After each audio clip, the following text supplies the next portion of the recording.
The Finest Hour DLC, which will add the Commonwealth to Gates of Hell, is still set to release before the end of this year, and the developers actually posted a new devblog going over some more new details, which we're taking a look at here today in this video. Alright, howdy folks, welcome back to the channel. In case you had forgotten, the Finest Hour DLC will add the British, Scottish, Canadian, as well as Polish forces to the game, with their own voice acting, equipment, and uniforms. Adding over 170 new vehicles, including tanks, aircraft, trucks, cannons, and basically everything else for both the Commonwealth faction, as well as a few new toys for the Germans. Also, new assets to recreate both the Netherlands and Belgium will be added to the game, but before you get too excited, I am talking about in terms of landscape and building props, sadly, not really as factions. Now, what are your thoughts on the DLC and its setting? Are you excited? Like, what DLC would you actually want to see maybe next going forward in 2026? And I've also actually added my own idea of what I think will be the next DLC near the end of the video. Let me know if you agree with what I think. Going on, the Finest Hour DLC adds over 100 pieces of equipment. Think guns, grenades, helmets, and so on, to go alongside over 500 human character models, which cover all three settings of early, mid, and late war in-game. The DLC is going to have 16 new single-player missions, which includes missions for both the Commonwealth as well as Germany, spanning 1940 to 1945, which means we'll finally get some quote-unquote blitzkrieg, as the developers themselves wrote it, missions set in the early days of the war in Western Europe. Now finally, I am really excited to get a whole new faction to play as, or against of course, in Conquest, with Finest Hour adding 20 new multiplayer/Conquest maps, kind of having my fingers crossed here for some Market Garden inspired ones. Now with this quick overview, the developers mentioned that Finest Hour is potentially their biggest DLC for Gates of Hell thus far, so keep that in the back of your mind as we're moving into some of the new information. Now as I mentioned, the addition of the Commonwealth, the year 1940 now opens up for both the Germans as well as the Allies to wage war against each other on the digital Gates of Hell battlefields, which according to some of the pictures so far, definitely includes the 1940 Dunkirk evacuation as at least one mission. Now besides these new Belgian and Dutch assets for map making, there's also going to be new German and French maps added in the DLC as well. It's obviously kind of easy to assume that these German maps are focused around that late war 1944-1945 setting. These French maps could cover both the early Western Front days of 1940, but we'll also likely see some of these cover the Battle for Caen, to name one set in 1944, for example. The new Commonwealth campaign is specifically mentioned here, listing a few features that are meant to maximize the immersion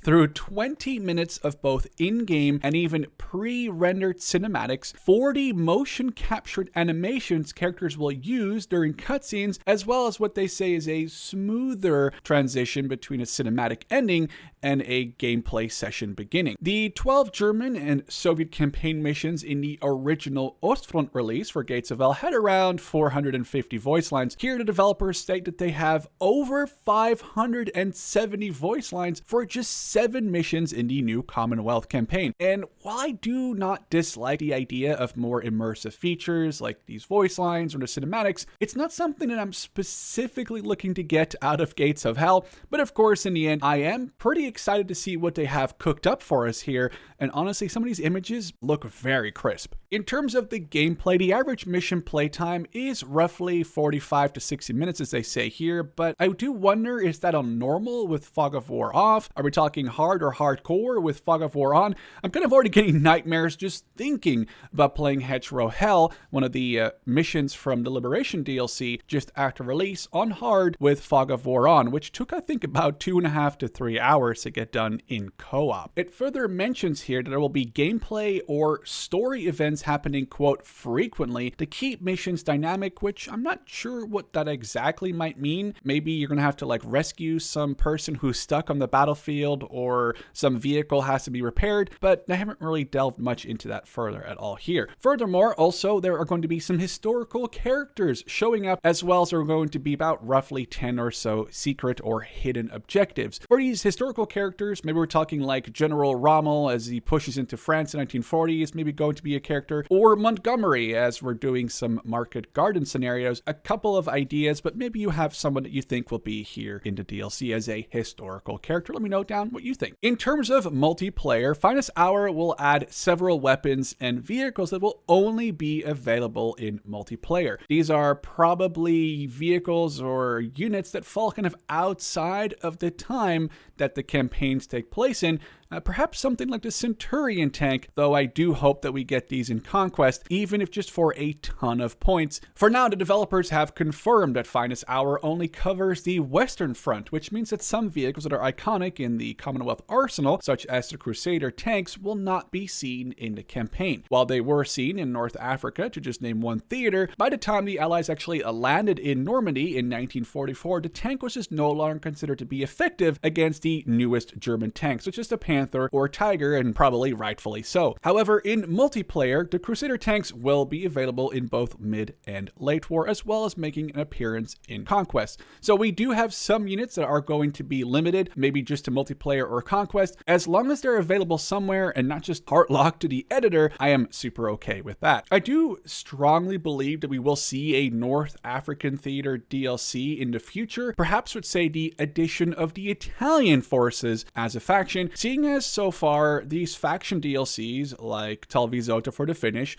Liberation for the Americans, or here, Finest Hour for the Commonwealth, have always added sort of one major faction or just one faction in general, because these are a ton of work. And it's not like adding the Sino-Japanese War DLC, which would be very cool and interesting and unique. They would have to make two factions from scratch, so it's just not as likely going to be something like that. However, a DLC that would add Italians as a faction is something that I can definitely see, as the Allies have already been made and their enemy is sorted. They just have to, quote unquote, make an Italian faction completely from scratch. A lot of work, but I definitely could see that being a major thing they could do. I should add here that I do believe there's going to be a smaller DLC at some point in 2026, which isn't really a big guesstimate. That's just what they've kind of been doing, right? This smaller DLC, I'm thinking we could have a French DLC set in the 1940s initially, where you play as the French army defending France from the German invasion, and then perhaps even some German perspective missions as well, with the other half of the DLC focusing on some French resistance missions, or even some of the French armored divisions that kind of came up